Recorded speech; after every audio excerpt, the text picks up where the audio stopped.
Hi, Elisabetta, and we are here today with Elisabetta Borghi. She's a data-driven and marketing retail senior professional, and today is gonna present a super interesting presentation about sustainability and digital fashion trends. So, hi, Elisabetta, I give you the thrill. Thank you so much, Claudia. Nice to meet you. I am here today because I am trying to drive you during the industry journey of fashion. We are probably starting not from the digital perspective, but more on the physical issues that are affecting fashion nowadays, and we will try to understand what are the main changes and regulations that are shaping the industry. That is very important if those of you are thinking to develop maybe one day a digital collection, for instance. That is why we thought about this particular topic for our podcast. Briefly, who I am, I work for Amati and Associates, which is a strategy consultancy company. We support existing business or startup in their growth and innovation strategy. We work on brand, on digital, in e-commerce, in distribution. Who I am, Claudia already told us part of my skills. I worked for certain companies in retail and fashion, and I am also advising a few startups in fashion tech. Probably, I don't know if you have heard about them, Big Things, Tridium, Renoon, Nuno, Impossible, and Gimi. Also, I am a contributor for a few blogs, and I collaborate with research agencies in insights. Why sustainability? We thought about introducing you the problem of sustainability from the beginning, and understanding what the problem is, starting from how the government and the international association are trying to shape and preserve society and development in a key of trying to drive peace, prosperity, protect people in need, and protecting above all the environment to try to give us a sustainable future. Where they are born driven by the United Nations, so specifically the General Assembly of United Nations, that introduced an agenda in 2015 and introduced 17 different goals that have to be reached by 2030. Hopefully, we say, because during the road there are a lot of barriers, but we try to be as much positive as possible.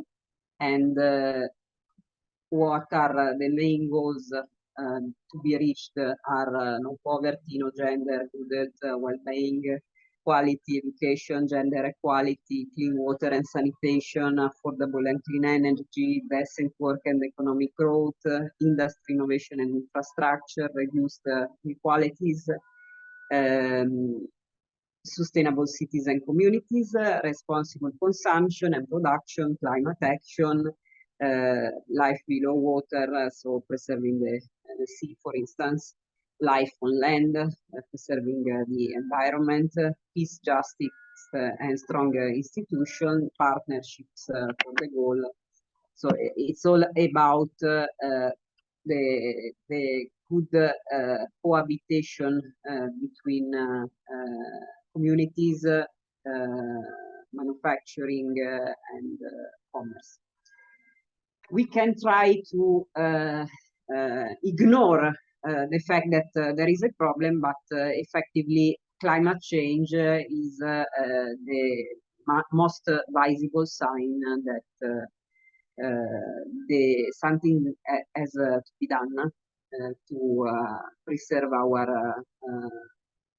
planet and above all our survival. So, for instance, we saw that the drought in Europe caused a lot of issues, such as in Pakistan. Last summer, there was a huge drought, flooding. So the flooding caused a huge issue in the production of cotton, for instance.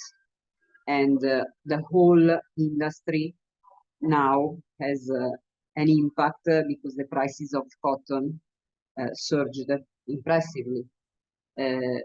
On the other side, we have to work on defining standards for the industry to preserve the waste issue impact on our environment.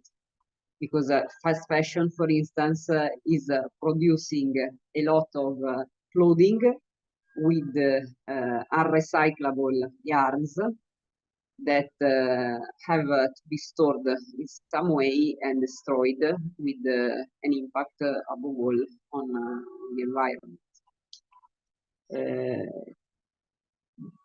What is the problem of the impact on the so-called ESG? ESG is about environmental, social, and governance. So we talk about trying to support the poor classes and workers, and why it is something that must be taken to our attention, because 60% of the current living wage estimates are legal minimum wage. Does it mean that 50% or more are not near the level of legality? So we need to think about when we have to, for instance, to decide what is our ideal provider and all the consequences that we can have in front of our customers, is about also the whole supply chain. That means that while selecting a provider, we have to check the whole process of production that they have, because if we want to be a responsible brand, we need absolutely to preserve also the living of our workers. Another important fact in production is the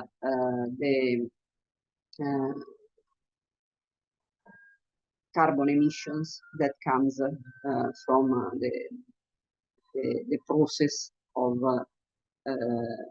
building up something. So the carbon emissions have an impact on climate change, and all the biggest manufacturers in fashion are working to reduce them in order to avoid floodings and other huge events that can have an impact on the lives of people. In parallel, there are also other actions that are interesting: the production of yarns, for instance, and the crops of natural fibers that are trying to set up standards to grant the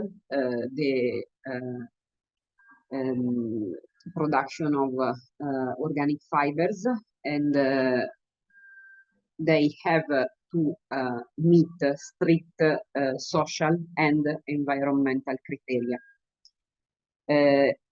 The advent of technologies such as the blockchain will work on two sides.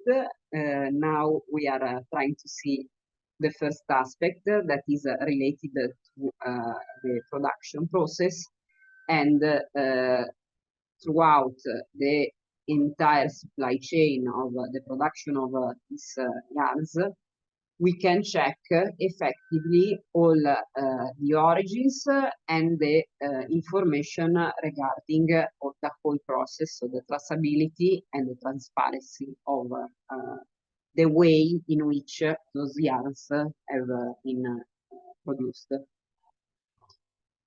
Another important factor is that the 84% of the garments returned end up in a landfill or an incinerator. So we know that incinerators produce carbon emissions, so they have an impact on climate. And the urgency of trying to resolve the problem of waste is very important because we want to grant our survival over the long term and possibly for the next generations. What happened in the past and why we are thinking about these solutions. In 2007, for instance, Burberry had an important turnaround internally, so they had to change all the providers, and they decided to destroy all the unsold merchandise, including clothing, perfumes, and accessories. So that was something that caused a lot of discussion between the public, because it was a way of destroying the garments and also the other merchandise in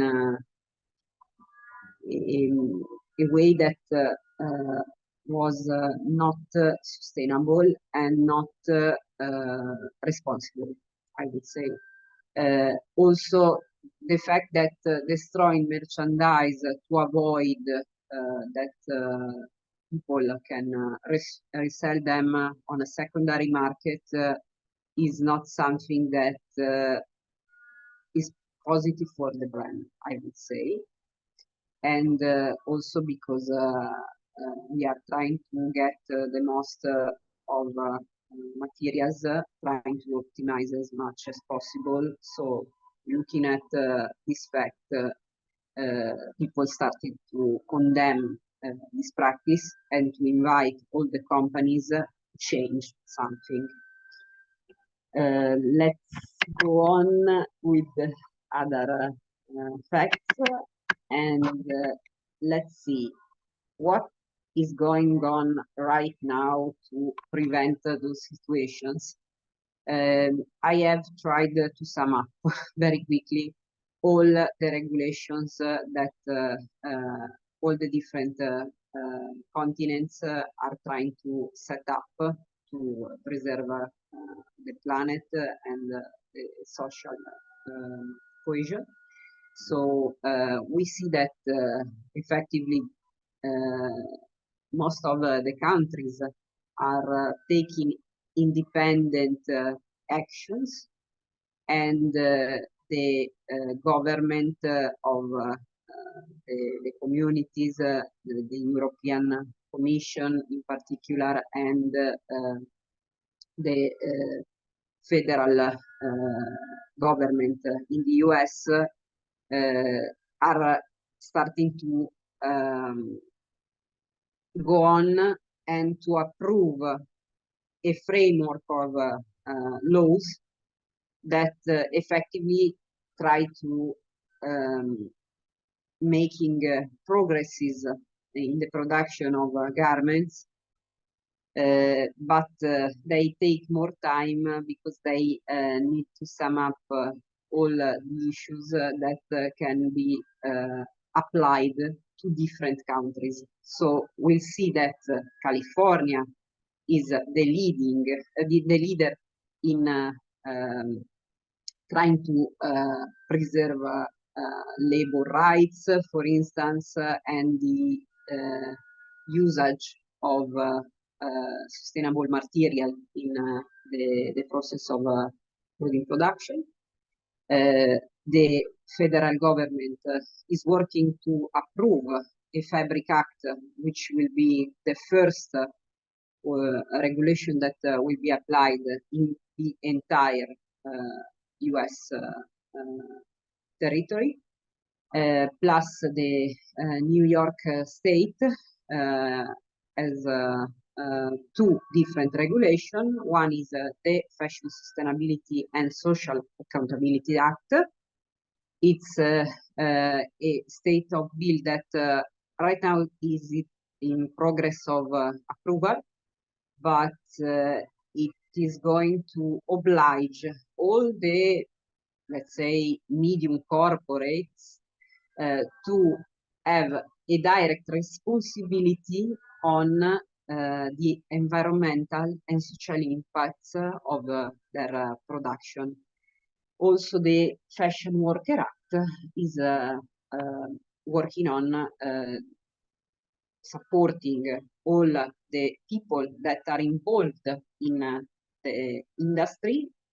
So let's say not just the workers in the supply chain and manufacturing, but also all the others that are professionals that work on the brand, such as the influencers, such as also all the people that work in building up the image. So not just models, but also makeup artists, hairdressers, and so on. Let's see what is going on in Europe. So the European Union is working on reaching a common strategy for all the countries by 2030. And what the community of professionals, of lawyers working on it is doing is trying to push the industry towards sustainable models of production, so re-employ the existing material, so driving the change towards a more circular model, and also trying to reduce the waste in our environment. Eco-design for sustainable product regulation is another regulation that is in progress of approval by 2025 that establishes a framework to improve, among other things, product circularity, a digital product password. It can be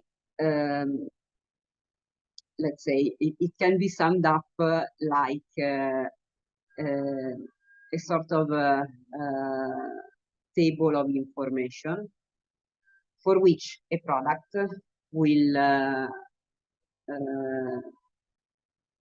have to report all the information regarding durability, repairability, and also all the percentage of recycled garments used, recycled yarns used for a garment, or otherwise how much the product can be recyclable or not, depending on the composition of all the product used to produce it. Independently, there are some actions done by the common country government, such as France have introduced a new law that is very important if you are thinking to do business in France, that since 2023, every clothing item have to declare on a label all the climate impacts that is done by the production of this garment. Norway and Germany, so Northern Europe, have introduced due diligence acts demanding that companies show that are working to identify and address any negative impact on people and the planet that they may have contributed to, with the hefty fines and potential operational bans if they do not. So they are trying to oblige business to be more responsible. How? Introducing fines. And the United Kingdom and the Netherlands are investigating two big corporates for greenwashing accusations. So they did campaigns that tried to sell not correct and absolutely irresponsible information to fraud, let's say fraud, their audience. Let's see other two regulations that are in progress, and we start with the EU corporate sustainability due diligence. It requires companies operating in the EU, in the European Union, to identify and account for human rights protections and reduce pollution and biodiversity loss.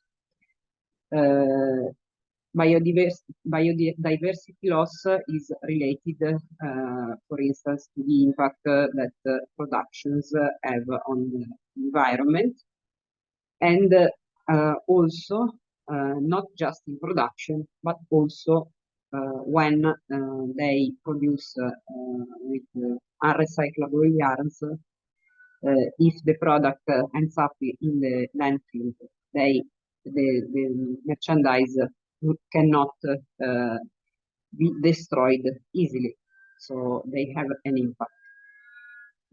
Companies would be responsible for not only their operations, but also critically for those any subsidiaries or suppliers in their supply chain. That means that some brand is outsourcing the processes. They do not have their direct owned manufacturing plants.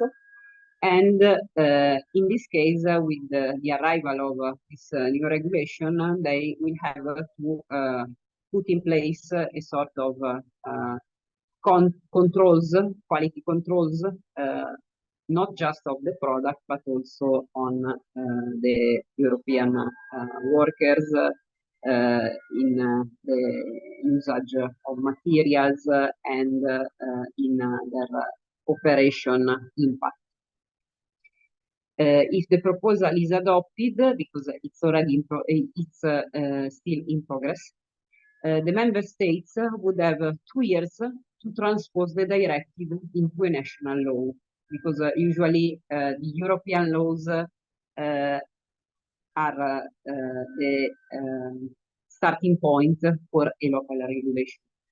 Unfair Commercial Practice Directive, it's another initiative that could be approved by 2025 or 2023, so in the upcoming 2-3 years, to better regulate what companies can and cannot say to customers. That is related to the fact that some brand is using the PR and campaigns, marketing campaigns, to affirm misleading messages to their customers. So using words like eco-friendly, green, and eco sometimes does not reflect as the right composition of the product, of the packaging, and the certification will try to stop those bad practices in the market. Let's go on. I try to give you some examples that the well-known brands are doing to try to make their production more environmentally friendly, and also they are trying to improve on social responsibility. In 2021, LVMH consumed 4.41 million cubic meters of water. And even though the objective is to reduce the consumption of water overall, we are seeing that brands are producing always much merchandise, so there is an impact also in the usage of water that in this period is particularly scarce. On the contrary, the fact that, for instance, they are improving the investments in technologies, we can see that there is a minus 6% of carbon emissions. It was a project that started in 2019. In particular, LVMH Group is also a producer of their own perfumes, and also they have an interest in preserving the planet because of the whole supply chain. So they tried to regenerate and protect 657,000 of hectares of fauna and flora habitats. And 91% of waste have been recycled or converted into energy. So the energy pillar is very important because trying to reutilize the energy produced during a production process or implementing technologies that can generate green energy from the production process can have obviously a less impact on the planet. Ralph Lauren decided to adhere to a US cotton trust protocol because the production of organic yarns cannot be left alone, giving independence to each manufacturer. So there is a sort of regulation that is trying to sum up the best practices in order to produce this, in particular, cotton, but the fibers. And the brand, such as Ralph Lauren, are trying to committing to improving their sustainability process of production. So there are 6 key sustainability areas: so land use, soil carbon, water management, soil loss, greenhouse gas emissions, and energy efficiency. On the contrary, Kering is working throughout the different brands to try to give some best practices and also, let's say, not regulation, but they can be considered the framework to work on a sustainable guidance. Going on, there are other interesting brands probably not so big as the group mentioned before, but they are doing something that is very disruptive and is very innovative that works to be mentioned right now. ACBC is an Italian company that is producing shoes, and they have developed a software that have the objective to provide transparency on the production of the shoe by indicating the CO2 emissions that are used during the production process of the shoe. And together the brand during the Milan Fashion Week have announced that it's one of the first companies in the world to calculate the carbon dioxide emitted from individual products. Another interesting emerging brand is a Swiss brand called On.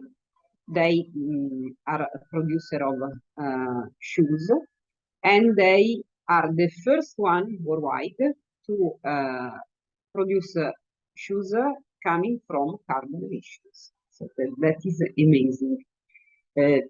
Together with the tech company Technic Energies, it's a company in the energy business, a chemical company, Lancatech, and a plastic solution provider, Borealis. Ion present Cloud Prime, a shoemaker from Clean Cloud. EVA. EVA means ethylene vinyl acetate foam. And this makes this company the first one to produce those shoes from carbon emissions. That is something very innovative and exciting. Levi Strauss, it's a brand that is intragenerational, and they are trying to improve the whole denim and clothing production process, and they have committed to become net zero by 2050.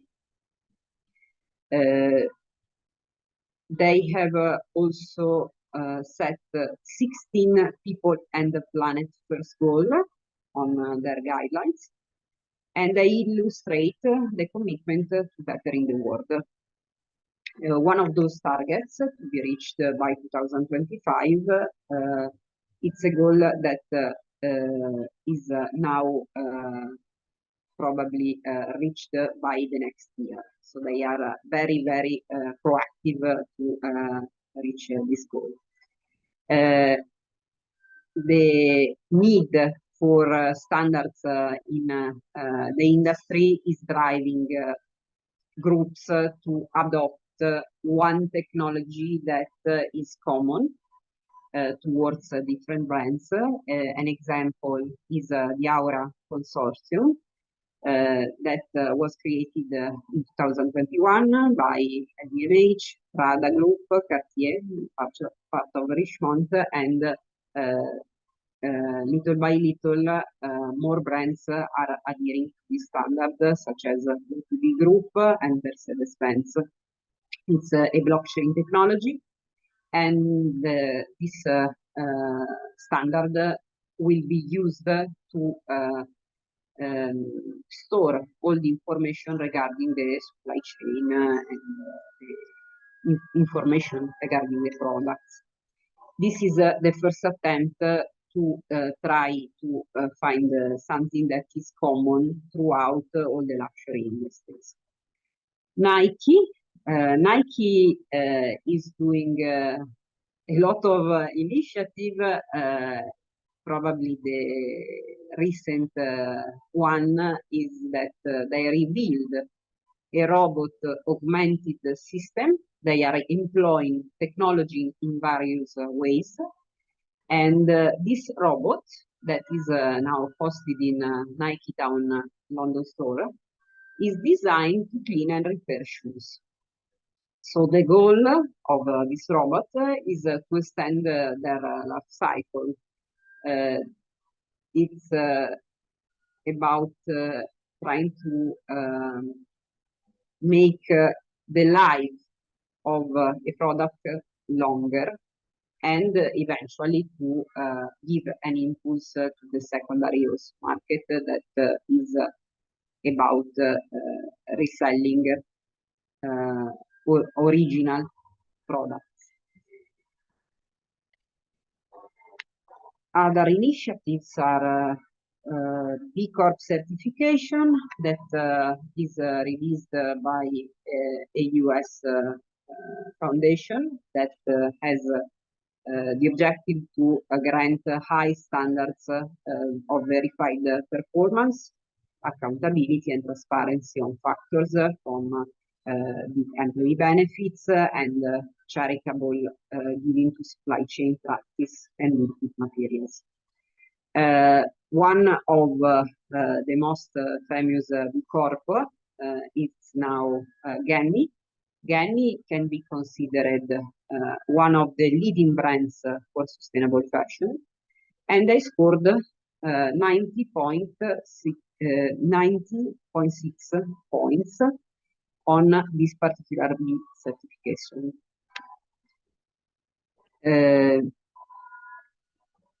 There are a lot of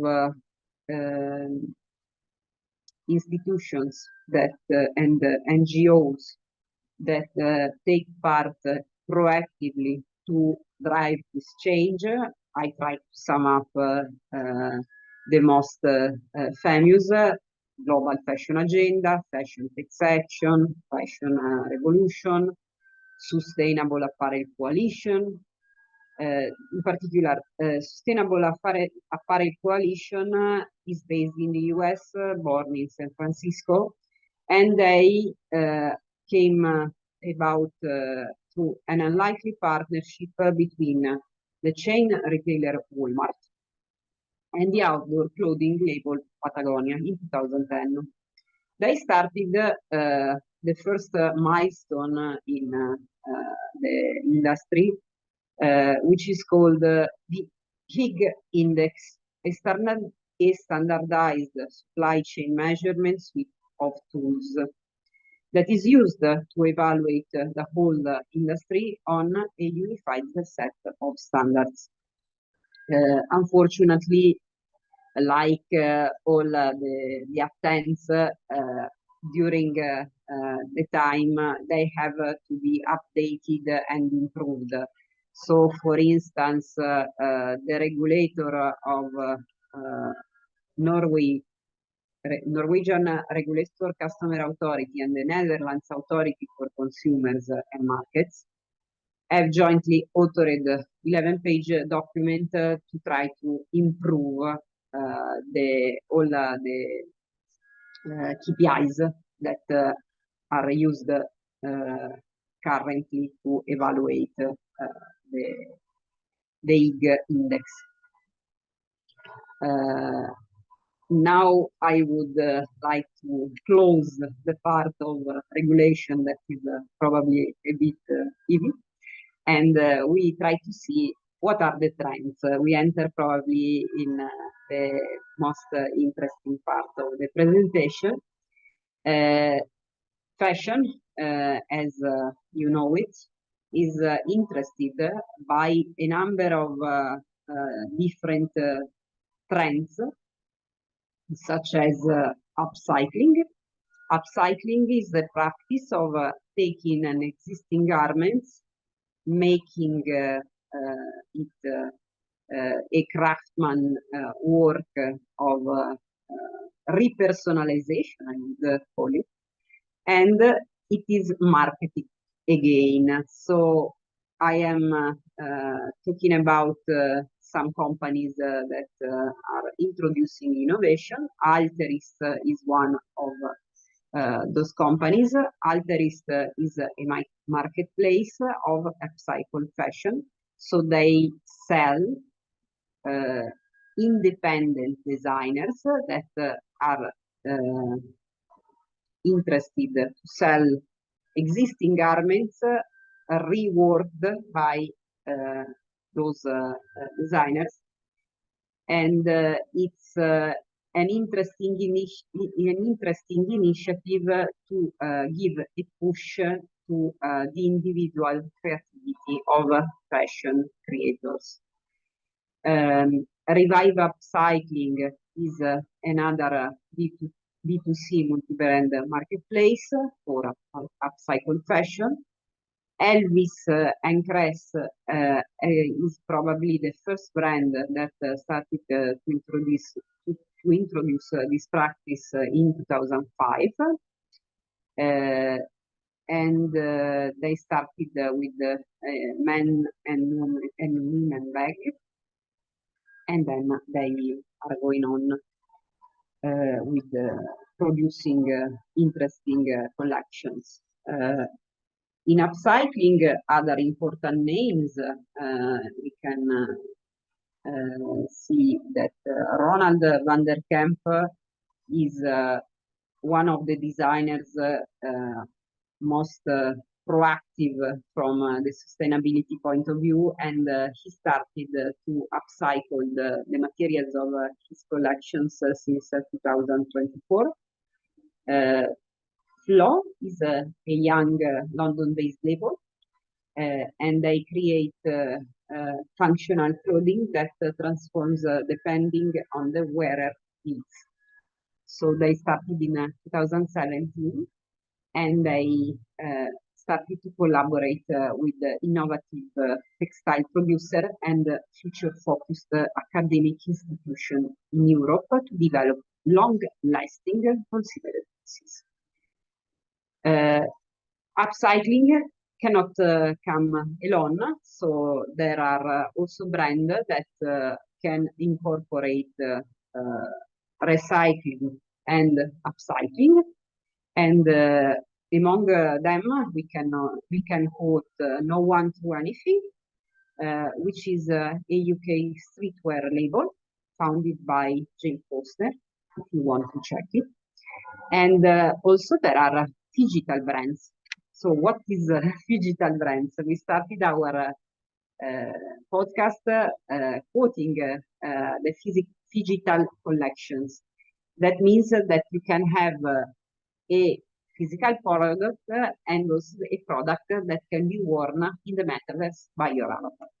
And there are many brands that are working on those models. And among them, we can quote the most famous, such as Prada, Dolce & Gabbana, Nike, Gucci, Adidas, OTB.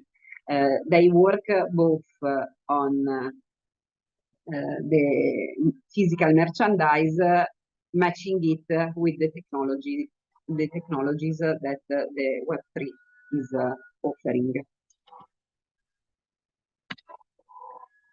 Other trends, we talk about the organic cotton production that is driven by a standard called GOTS, Global Organic Textile Standard, and it is applied to the production to reduce the emissions. Then there are emerging materials in fashion production that are very interesting. They can be considered green. The research and development is very proactive, so every month we can see a new idea. Some of them will be improved all over the years in terms of durability, but certainly it is an example of how organic materials can be, let's say, re-employed or make it circular to push a better sustainability all over the supply chain fashion.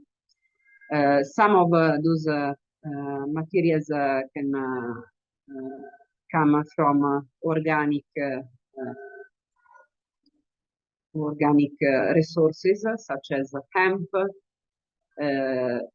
or algae meat, which is based on a specific algae and seaweed and other raw materials that include sea cell and vita-dylan. Orange fiber is a fiber extracted from the orange waste. You know that during the production of juices, orange juices, you have a lot of waste. So this brand in yarn, they are trying to produce a material out of it. The company is based in Italy, in Sicily. There is another example called IC Fresh. Is a family of silver-free odor control textile technologies. They are very interesting because the objective of this material is to try to reduce the number of washing processes that a consumer is doing. If you reduce the odor, you probably have to do less laundries during the week, and you will reduce the microplastic in the sea.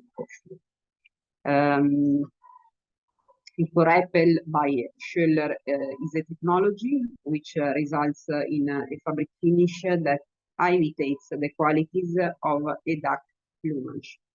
It is natural water and mud repelling coating that ensures textiles to stay dry and clean, prolonging lifespan of the garment and reducing waste. It is also biodegradable and free from fluorocarbons. Mine2Tech is a fabric that respects history and tradition and take in consideration the environment. It's inspired by Manos, the name. And Manos was a traditional Japanese water-repellent garment made of rice straw. Mine2Tech is a technology that results in rainproof garments where raindrops slide along the surface instead of penetrating it. So they try to preserve the water in the environment. Pineatex is a leather substitute made from pineapple. So we saw the orange, now we see the pineapple. And there is also mycelium that comes from the root structure of mushrooms. And they are trying to substitute animal leather as a fabric. Other companies to take in consideration if you are trying to produce your own collection is Manteco Renewcell, that is particularly innovative in the manufacturing production of garments. Resintex, Spinnova, Infinite Fiber, Rifle Lab, and Resintex. AGI Denim and Panda Biotech are collaborating with a company called ISCO for incorporating hemp fibers in the denim production. And also Pangaea has developed two collections of unisex denim garments made from plant-based fabrics. Now we can see more or less the projections of the market throughout the decades, starting from 2011, 2021, reaching 2031. Sorry. We see that in 10 years, the number of garments that will enter in the second-hand channel is going to grow. So we are already seeing this trend of development of new operators that are proactively reselling products. Another channel that ThreadUp, that is the sources of my information, estimated is also the growth of price. That is probably something that we need to take in consideration as a brand, because it is related to an overproduction. It is not definitely a good sign. Amazon fashion is going to grow, but not that much. The mid-priced specialties segment is going to be reduced again. All the others does not have significant differences compared to the current situation.